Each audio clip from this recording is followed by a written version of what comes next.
بسم الله الحمد لله والصلاة والسلام على رسول الله وعلى آله وصحبه ومن والاه ورب اشرح لي صدري ويسر لي أمري واحلل عقدة من لساني يفقهوا قولي. Mes frères et sœurs, notre thème aujourd'hui avec l'aide d'Allah subhanahu wa ta'ala est la Saint-Valentin. Ce thème est assez spécial et il concerne une innovation qui s'est répandue dans la communauté musulmane. Vous savez tous, chers frères et sœurs, qu'Allah subhanahu wa ta'ala nous a demandé de suivre son chemin et de ne pas suivre les sentiers afin de ne pas s'égarer. Allah a dit dans Surat Al-An'am, Surat 6, verset 153, وَأَنَّ هَذَا صِرَاطِي مُسْتَقِيمًا فَاتَّبِعُوهُ وَلَا تَتَّبِعُوا السُّبُلَ فَتَفَرَّقَ بِكُمْ عَنْ سَبِيلِهِ ذَلِكُمْ وَصَّاكُمْ بِهِ لَعَلَّكُمْ تَتَّقُونَ. Et certes, ceci est mon chemin dans toute sa rectitude. Suivez-le donc, et ne suivez pas les autres sentiers, car ceux-ci vous écarteront de sa voie, voilà ce qu'il vous enjoint, ainsi le craindrez-vous. Et d'après Aïcha radiyallahu anha, le prophète sallallahu alayhi wa sallam a dit, quiconque innove dans notre religion-ci une chose qui n'en fait pas partie, verra son innovation rejetée, rapportée par le Bukhari et Muslim. Selon Anas ibn Malik radiyallahu anhu, lorsque le prophète sallallahu alayhi wa sallam arriva à Médine, il remarqua que 2 journées dans l'année étaient réservées aux jeux et divertissements. Le prophète sallallahu alayhi wa sallam demanda, que représentent ces 2 jours? Quand il est arrivé à Médine, il a vu que les gens y fêtaient 2 jours. Il leur a demandé, c'est quoi ces 2 jours que vous fêtez? On lui répondit, ce sont 2 jours durant lesquels nous nous amusions avant l'avènement de l'islam. C'était 2 jours où on avait l'habitude de s'amuser avant qu'on soit musulman. Le prophète déclara alors, Allah les a remplacés pour vous par 2 jours meilleurs. Allah les a remplacés pour vous par 2 jours meilleurs. Le jour de la fête Al-Adha et celui de la fête Al-Fitr. Eid Al-Adha qui vient quand? Après le Hajj. Et Eid Al-Fitr après Ramadan. Nos fêtes, elles sont attachées à des adorations. Et le hadith, il est rapporté par l'imam Ahmed, Abu Daoud et Nasaï avec une chaîne de transmission authentique. Ça veut dire quoi exactement ce hadith? Qu'est-ce qu'il faut comprendre? Il faut comprendre qu'en fait, ils avaient, à l'époque, à Médine, 2 jours de fête. 2 jours de fête. Le prophète sallallahu alayhi wa sallam, il est venu, il leur a dit, Allah vous les a remplacés par 2 jours meilleurs. C'est Allah qui nous décrit qu'est-ce qu'il faut fêter et qu'est-ce qu'il ne faut pas fêter. Nos fêtes en tant que musulmans, on en a 2 dans l'année et 1 chaque semaine. Dans l'année, on a Eid al-Fitr, Eid al-Adha, et chaque semaine, on a Yawm al-Jumu'ah. Le jour du vendredi, c'est la fête de chaque semaine que les musulmans ont. Et selon Abu Sa'id al-Khudri, radiyallahu anhu, le prophète sallallahu alayhi wa sallam a dit, et ce hadith-là, en fait, il explique pourquoi aujourd'hui beaucoup de musulmans, ils sont dans la Saint-Valentin, ils sont la fête des muguets, la fête des plantes, la fête de... toutes les fêtes, il n'y a pas de problème. Mais ce que tu veux après le mot fête, t'inquiète pas. Notre communauté a un grand morceau qui suit. Et bien le prophète sallallahu alayhi wa sallam, il nous décrit en fait notre situation dans ce hadith-là, qui est rapporté par Muslim, selon Abu Sa'id al-Khudri, radiyallahu anhu. Écoutez ce qu'il dit le prophète sallallahu alayhi wa sallam, il dit, vous suivrez les voies de ceux qui vous ont précédés, empan par empan, et coudé par coudé. Même s'ils entraient dans le trou d'un lézard, alors que vous savez que le trou du lézard il est très petit, vous les auriez suivis. On lui demanda, ô envoyé de Dieu, sont-ils les juifs et les chrétiens? Il répondit, de qui s'agit-il donc d'autre? C'est une réalité. Aujourd'hui le musulman il a perdu son identité, sa fierté. Il suit aveuglement tout ce qui bouge. Tout ce qui bouge. Pourquoi? Parce qu'il est attiré par la masse.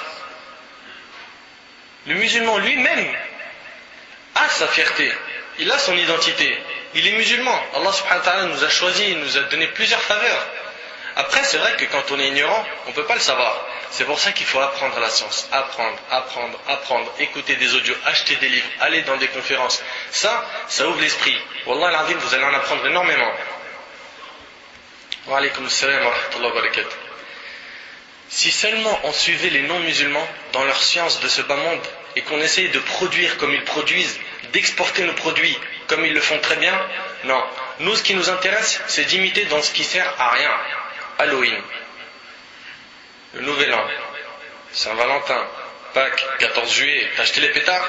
Faites de la musique, faites du muguet, faites.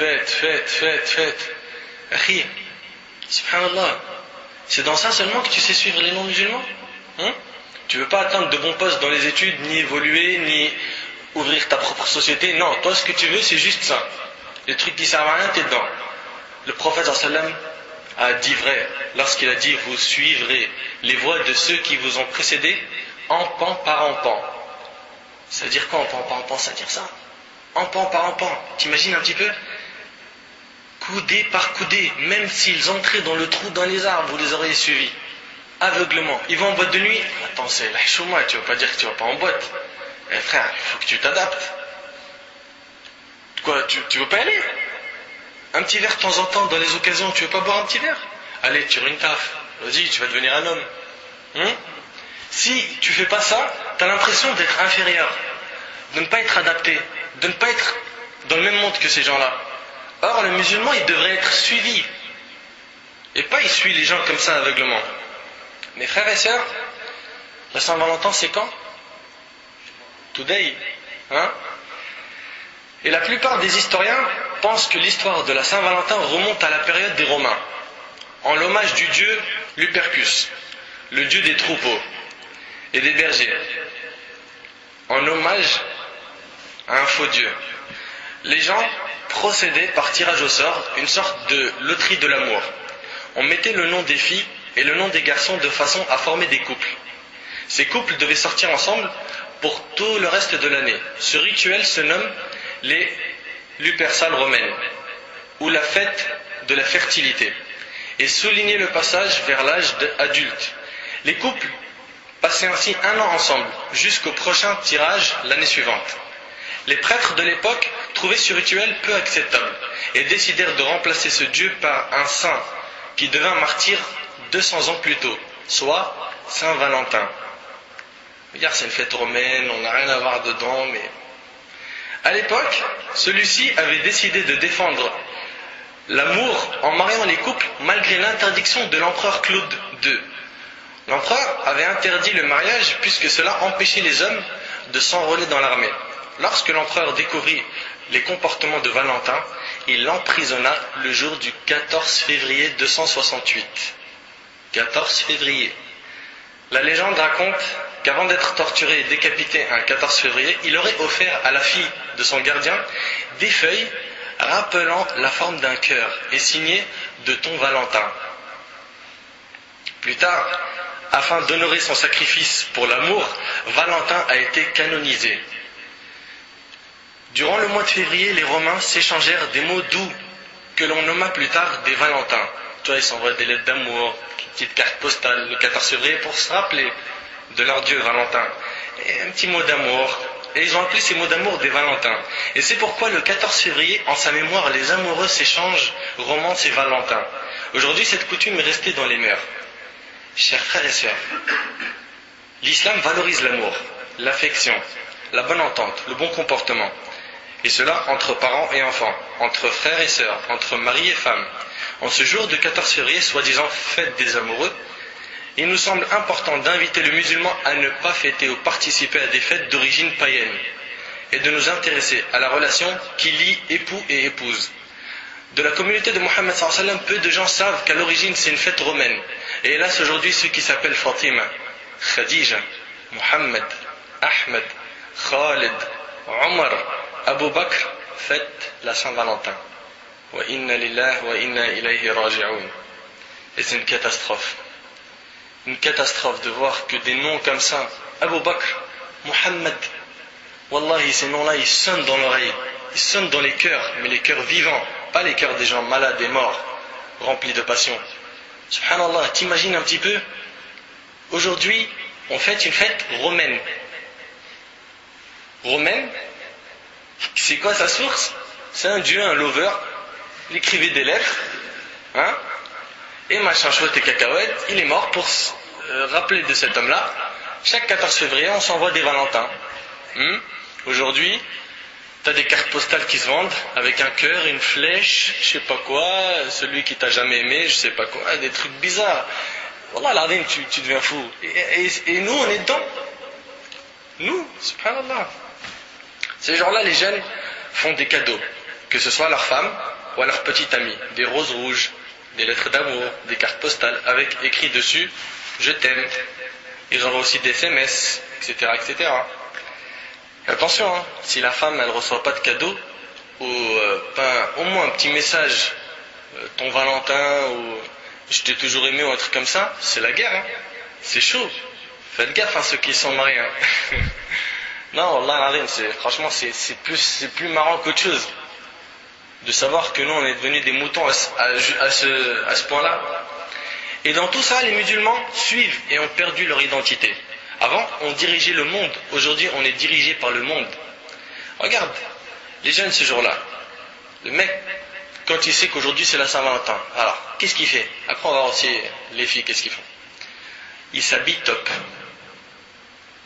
Il va se mettre son jean fashion là, hein, déchiré par en bas, troué par en haut, il tombe un peu, avec un truc court par en haut. Tu sais, la mode, c'est plus la mode elle arrive, plus le jean il tombe, plus le vêtement du haut il se lève. Pourquoi? Allahu a'lam. C'est pas plus tard ils vont s'habiller comment? Bikini ou qu'est-ce qu'ils vont nous faire les hommes? Jean ou lax, parfum, coupe au javel, et pourquoi pas il se met une petite boucle d'oreille. Ou pour pas se faire cramer, il va s'en mettre une, mais tu sais, en aimant. Tu vois? Comme ça, il se perce pas l'oreille. Normal, papa, il a pas vu, maman, il n'y a pas de trou dans l'oreille, je vais pas me faire savater. Tu vois?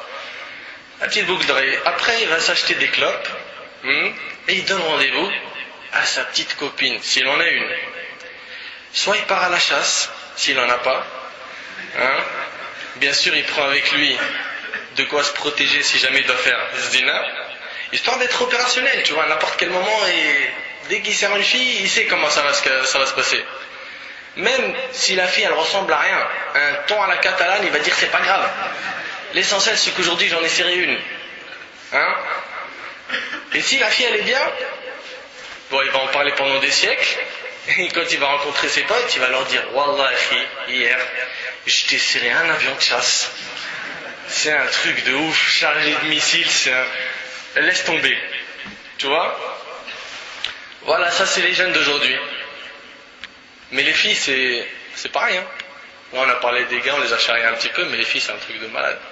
Les filles elles s'habillent plutôt court, il n'y a plus le temps pour serrer.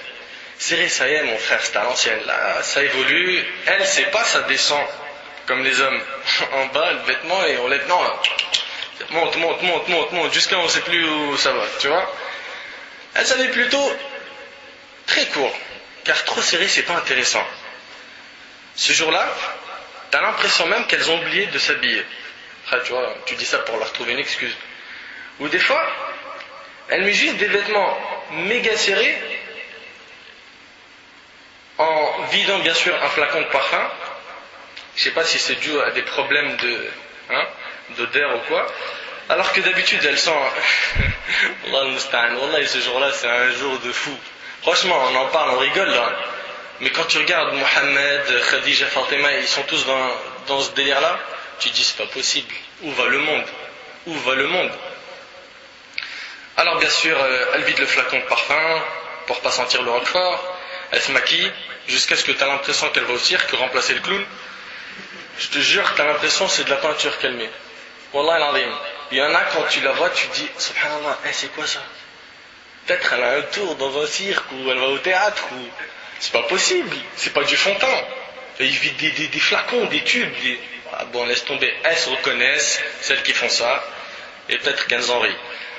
Bien sûr, talons aiguilles, toute la panoplie, elle sort et elle te dit je suis sur mon 31. J'ai toujours pas compris ce chiffre, mais je sais qu'ils le disent. Je sais pas pourquoi ce chiffre. Mais bon, t'as même après des sœurs qui sont en hijab, et tranquille, hein, c'est la Saint-Valentin. Bien sûr, les vêtements qui vont avec, et des fois tu te demandes si c'est vraiment un hijab ou pas, et certaines mettent un hijab qui a besoin d'un hijab. Un hijab qui a besoin d'un hijab. Bien sûr, la musique aussi, les films, faut pas oublier tout ça. Hein. Mes frères et sœurs, il faut à tout prix se réveiller et arrêter ces bêtises. Sachez que les fêtes sont des adorations, et que les adorations, celui qui les légifère est Allah subhanahu wa ta'ala. Nous, en tant que musulmans, on a, comme on vous a dit tout à l'heure, 3 fêtes. Eid al-Adha, Eid al-Fitr et al-Jumu'ah. Allah dit dans Surat al-Furqan en décrivant les vrais